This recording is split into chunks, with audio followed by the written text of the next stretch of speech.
Good evening, good morning, good afternoon, everybody. This is Dominic Sicali, Mafia Roundtable.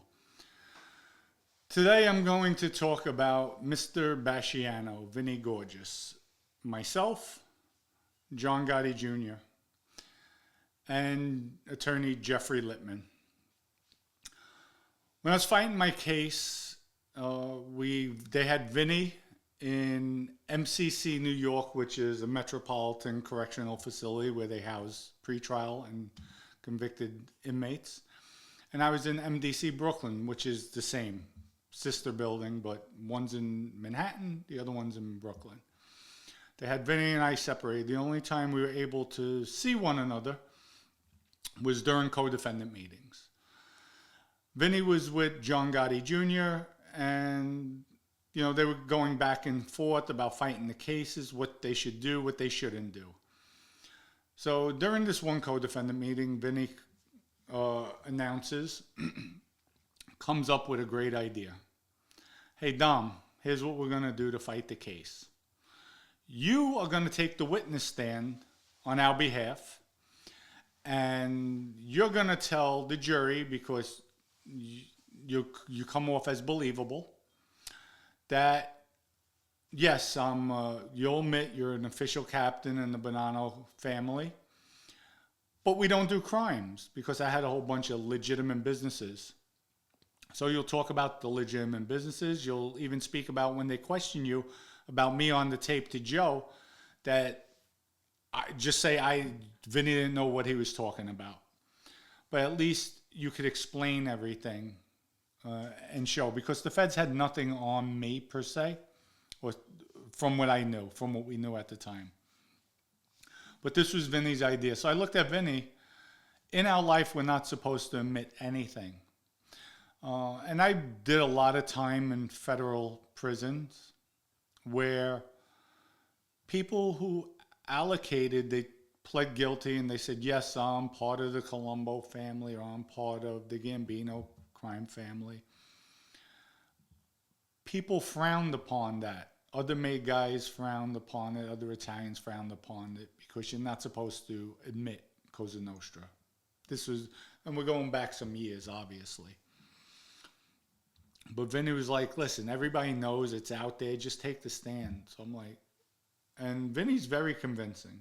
Very, very convincing.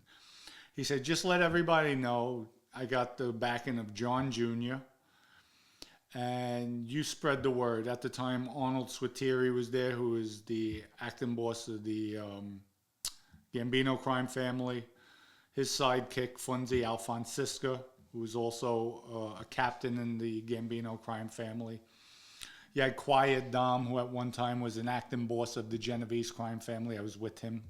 Him and I, we were together on the floor. So Vinny said, put the word out. Tell them we got the blessings, that we have to change with the times, because it's no longer a secret society with all the rats and everything. And I agreed. I said, okay, Vinny. And I go back to my cell that evening, and I'm like, this fucking guy's out of his mind. It sounded good. I felt, yes, I'll take the stand. We'll beat the case, because they have nothing on me or us other than Vinny's tapes. But it's suicide for me, because if I'm found guilty, everybody's going to look at me as I'm a rat, that I ratted. Even if we beat the case, I'm going to go on the street, everybody's going to say, he's a fucking rat.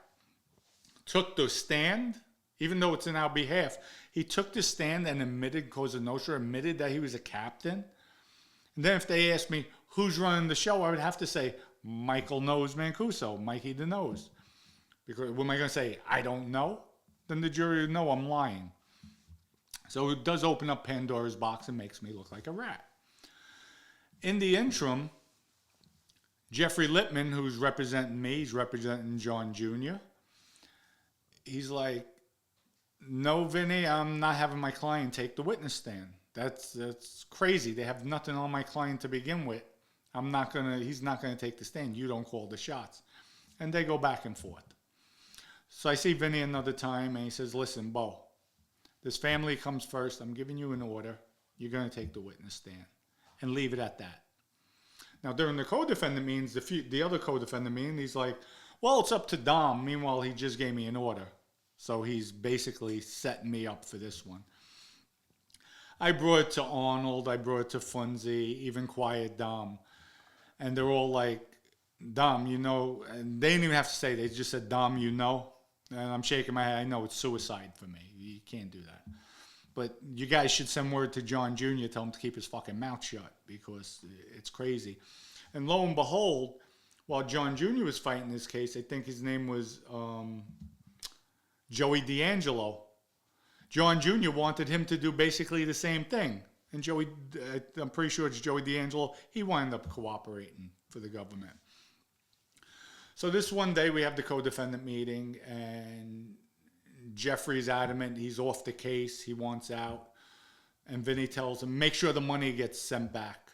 They puts the money back, sends my money back, the deposit. I think it was about $50,000. They get into it, they go back and forth, Jeffrey leaves. There's maybe about 15, 20 people in this co-defendant meeting. Anthony Aiello, everybody's there, it's loaded, the room. So I have my ball. Now I'm fuming inside. Like, I lost my lead attorney, who I really liked, who I knew was a fighter. Great attorney, one of the top in the city. So I'm pissed. I'm bubbling. Vinny sees it. He says something to me. He says, like, what's the attitude? You're blaming me for being in here? And mind you, Vinny and I never had words the whole time we were with each other. There was always that level of respect. Never one argument or disagreement. Actually, yes, there was one time, and that's for another time. It wasn't even an argument. Vinny ripped into me for something I did. But that was the only time. So Vinny turns to me and says, what, you blame me for you being in here? I turn around because I've had it. I said, yeah, I fucking blame you. You should have kept your big fucking mouth shut. He jumps up, whoa, it's the boss. And he's yelling, it's the boss, yeah. Yeah, and you're talking about stuff you're not supposed to be talking about that you had no knowledge. Now we have everybody in there. You had no knowledge of. You don't even know if I did it, and you're telling them I did something. And I didn't do it. I was at a basketball game that night. So now, yeah, I blame you. So Vinny turns around and tells me, well, if you feel that way, get the fuck out of here and go do what you have to do. Meaning go rat. Now, prior to Vinny saying this to me, he had told me maybe about a month prior, he had a co-defendant meeting with Patty DiFilippo, who was a captain in the Bonanno crime family and Vinny's co-defendant. They had words, and Vinny told Patty this. And while Vinny's telling me this, he said, yeah, I told Patty, go ahead, do what you got to do. If you want to fucking rat. So by Vinny now saying that to me, he's basically telling me, go ahead and rat. I jump up. I said, what the fuck did you say? You call me a fucking rat? Say it again. And right away, I turned, squared up. And he looked at me, he knew. But when I jumped up and I said, say it again, and I pointed in his face, and as soon as I squared up, that room cleared out from all the attorneys, the investigators, paralegal, Aiello, everybody went outside the room. Left me and Vinny in there alone because nobody knew what to do. So I said, say it again, Vinny. Say it again. You're going to call me a fucking rat? And he was just speechless. And as I'm standing there, I feel it. Even right now, it's bothering me. It hurts what he did. And as I'm standing there and I'm thinking, how the fuck?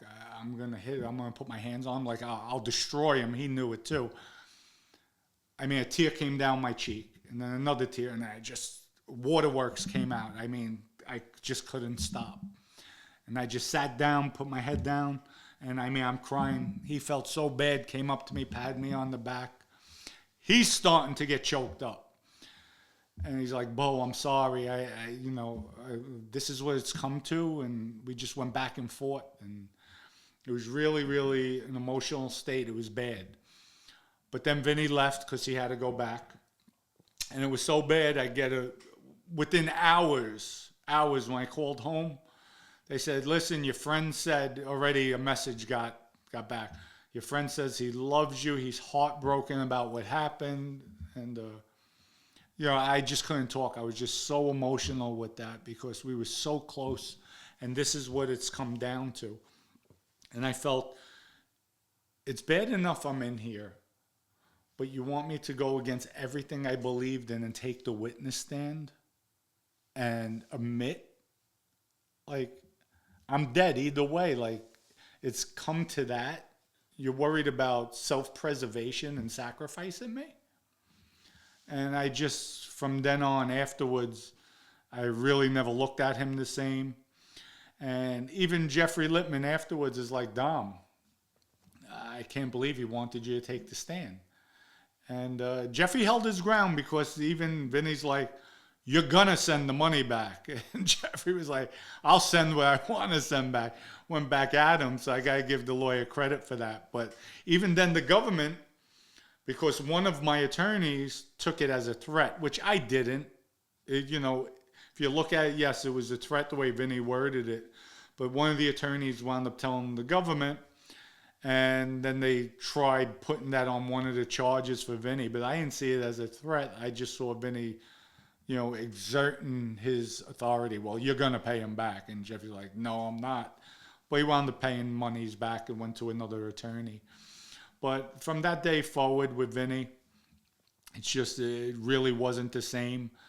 And then with them robbing all the money, just everything was disgusting. That's when I got tired of it. And these are, even though I said there are no excuses, I know that. But these are one of the things that just added to my frustration about the life, the treachery, and everybody's out for themselves. So at the end of the day, it's basically it. That was the beginning to the end after he did that to me. So I hope everybody liked this story. I got so many more to tell. Please hit the subscribe button. Please go to my all the channels, TikTok, Instagram, Facebook.